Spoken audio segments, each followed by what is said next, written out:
Hello everyone. सर्वप्रथम सगळ्यांना श्री स्वामी समर्थ. मी अर्चना स्तुतीज मराठी कॉर्नरमध्ये आपल्या सगळ्यांचं मनापासून स्वागत करते.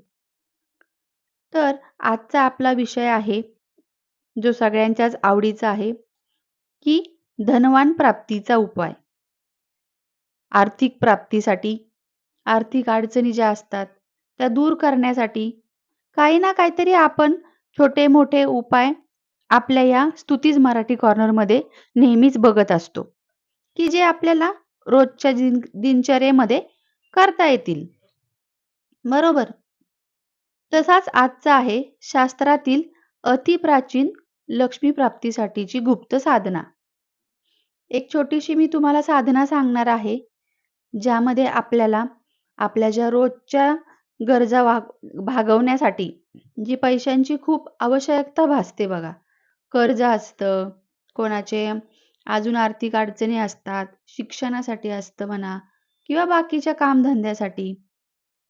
धनाचे द्वार उघडावे या सगळ्या गोष्टींसाठी आपला व्यापार, व्यवसाय, कामधंदा चालावा म्हणून आज जो मी तुम्हाला सांगणार आहे, जी साधना सांगणार आहे थोडक्यात, तर ती तुम्ही व्यवस्थित लक्ष देऊन ऐका.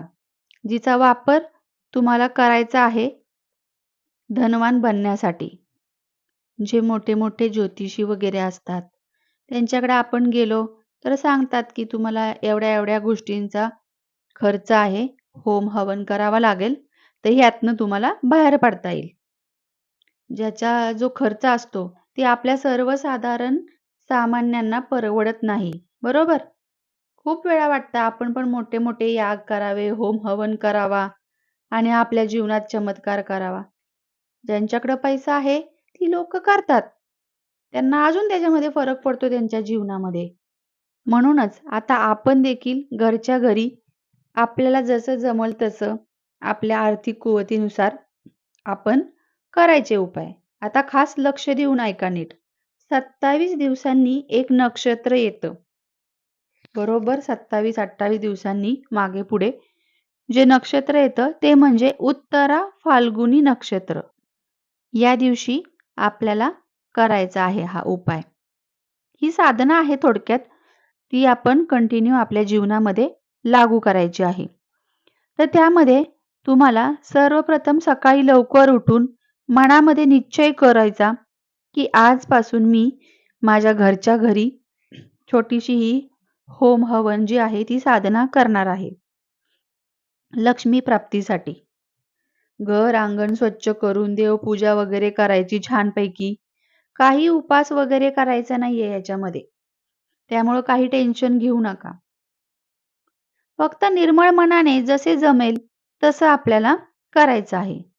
आता हवनाला वापरण्यासाठी आपल्याला जी गोष्टी लागणार आहेत काही बेसिक साध्या गोष्टी.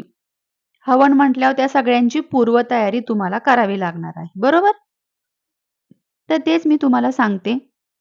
हवनाला वापरणारे जी समिधा असते जाळण्यासाठी छोट्या-छोट्या लाकडाचं पाकीट.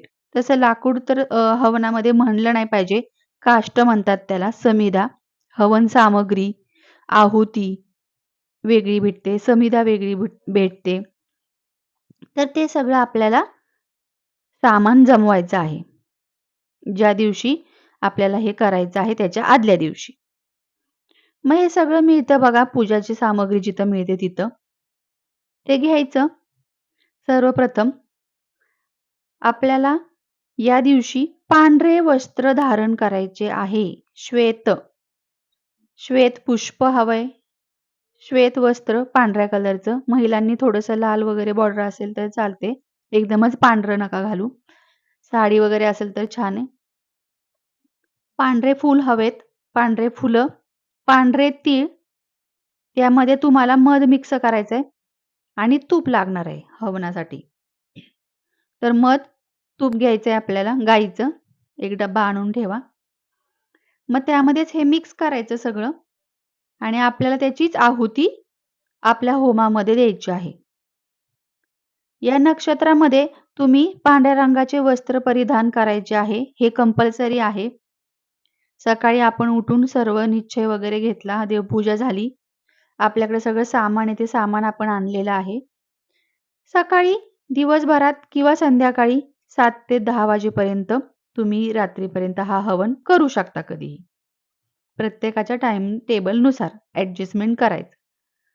सर्वप्रथम तुम्हाला सांगते थोडक्यात, की कसं आपण होम हवन करायचा आहे तो. ज्यांना अगदीच माहिती नाहीये, आता होम करायचा आहे बापरे घरी, कसं काय? तर घाबरून जाऊ नका किंवा गोंधळून जाऊ नका. सरळ एक आपलं जे हवन कुंड मिळतं साधं छोटं, ते घ्यायचं किंवा मातीचं पण भेटतं बघा गोल, ते घेऊ शकता. त्याच्यामध्ये आपल्याला समिधा घ्यायच्या 3. अग्निदेवांचे स्मरण करायचे. ओम अग्निदेवाय नमः.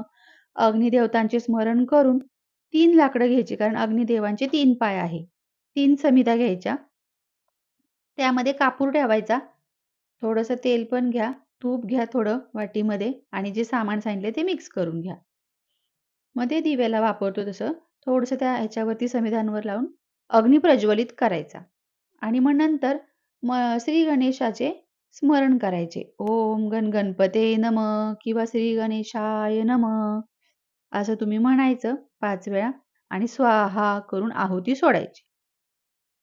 निर्विघ्नपणे हे माझं कार्य पार पडू देत.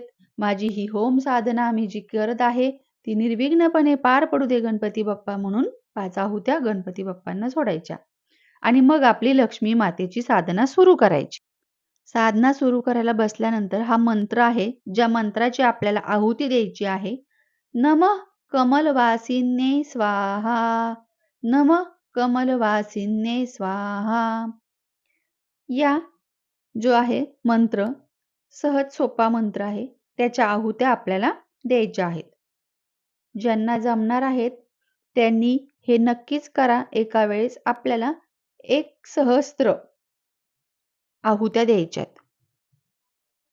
एकाच वेळेस पटापट हा मंत्र म्हणत आहुती द्यायला जमेल. सोबत घ्या आपल्यासोबत कुणालाही. जर पती-पत्नी बसले तर ठीक आहे किंवा मुलं असतील थोडीशी मदत करणारी थोडी मोठी तर त्यांना घ्या. आणखी घरात कोण असेल मोठी माणसं तर त्यांची मदत घ्या. कारण एका साईडला आपल्याला मंत्र जप पण हे करायचं आहे. माळ घ्या. माळेमध्ये एक जण मंत्र म्हणेल, आहुती सोडेल एक जण, मंत्र म्हणू शकतो एक जण. म्हणजे कसं तुमची एकट्याची गडबड होणार नाही या गोष्टीमध्ये. घरात जर कोणी नसेल, तर मग थोडंसं तुम्ही एकट्याने सगळी तयारी व्यवस्थित करून म्हणा. फक्त मनामध्ये भाव पाहिजे, चिडचिड उगाच करून वैतागून करू नका. अगदीच एकटे असाल तर 108 वेळा करा. पण सुरू करा. 1000 मंत्राचा जेवढा फरक दिसणार आहे, तेवढा 108चा लगेच नाही जाणवणार तुम्हाला. दर महिन्याला तुम्ही करा. घ्या हा संकल्प.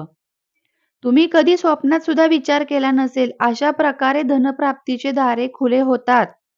धन आगमनाचे द्वार आपल्यासाठी उघडले जाते. साक्षात लक्ष्मी मातेला आपण बोलवण्यासाठी आपल्या आयुष्यामध्ये हा उपाय खरंच खूप प्रभावशाली आहे. म्हणूनच मी तुम्हाला सांगितले सुरुवातीलाच बघा.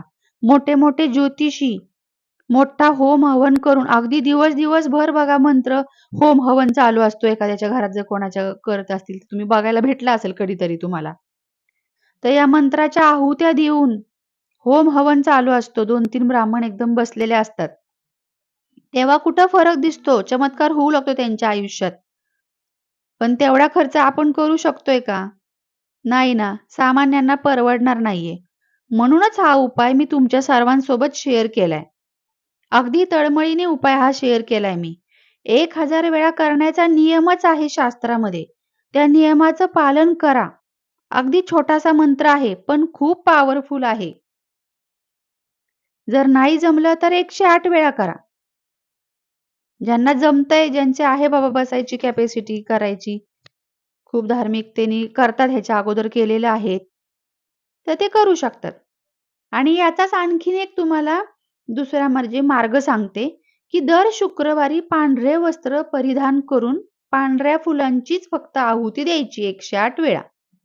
नमः कमलवासिन्ये स्वाहा हाच मंत्र म्हणायचा. होम दर शुक्रवारी करायचा. दर शुक्रवारी 108 वेळा पांढऱ्या फुलांची आहुती द्यायची पांढरे वस्त्र परिधान करून. असं शास्त्रात लिहिलेलं आहे, की एका वर्षाच्या आतच साधक अतिसमृद्ध होतोच होतो. शास्त्रोक्त उपाय आहे हे. मी जे सांगते ते. खूप गुप्त ठेवले जातात. मोठमोठ्या गुरूंच्या त्यांच्या आदेशामध्ये ही ज्योतिषी लोकं करतात. आणि शिवाय हे सर्वसामान्यापर्यंत मिळत नाहीत. कारण ते लुप्त होऊ शकतात. जागृत राहत नाहीत तेवढे मंत्र किंवा तेवढ्या ह्या गोष्टी. म्हणून हे गुप्तपणे करतात. असं तुम्ही म्हणू शकता, की तुमच्या नशिबाची चावीच आहे ही. कष्टाला योग्य किंमत, कष्टाची चीज व्हावे असं जर वाटत असेल ना, तर नक्की, नक्की, नक्की सगळ्यांनी हा उपाय करा. हा होम आयुष्य बदलवणारच तुमचे. अशाच गुप्त उपायासाठी, नवनवीन माहितीसाठी तुम्ही स्तुतीच मराठी कॉर्नरला सबस्क्राईब करा. व्हिडिओ आवडला तर नक्की लाईक करा सगळ्यांनी. आणि तुमच्या सपोर्टची मला अशीच गरज आहे. अशीच सपोर्ट मला करत राहा. मला पुढे जाण्यासाठी तुमचा आशीर्वाद मला खूप गरजेचा आहे. व ज्यांना असं वाटते, की खूप गरज आहे बाबा एखाद्याला, तर त्यांना हा व्हिडिओ तुम्ही शेअर करा. की ज्यांना नाहीये बाबा, ज्यांना गरजच नाहीये, भूकच नाहीये. तुम्हाला असं वाटते ना, की एखादं खरंच खूप गरजू आहे, त्याला सांगावं बरं. तर हा उपाय शेअर करा. कारण हा गुप्तपणे करायचा आहे उपाय. गुप्त साधना आहे ही. कोठेही वाच्यता करू नका या गोष्टींची. आणि हवन सामग्री पूर्ण तुम्हाला जशी आहे ती सगळी घ्या. तुम्हाला काय वाटलं विचारायचंय किंवा काय अडचण आली, तुमचे काही डाऊट आहेत, तर मला कमेंटद्वारे विचारा. मी तुम्हाला उत्तर देते तिथं. पण या येत्या आपल्याला उत्तरा फाल्गुनी नक्षत्रामध्ये हा उपाय करायचाच आहे. चला तर मग पुन्हा भेटूया पुढच्या अशाच नवीन व्हिडिओ सोबत. तोपर्यंत सगळ्यांना श्री स्वामी समर्थ.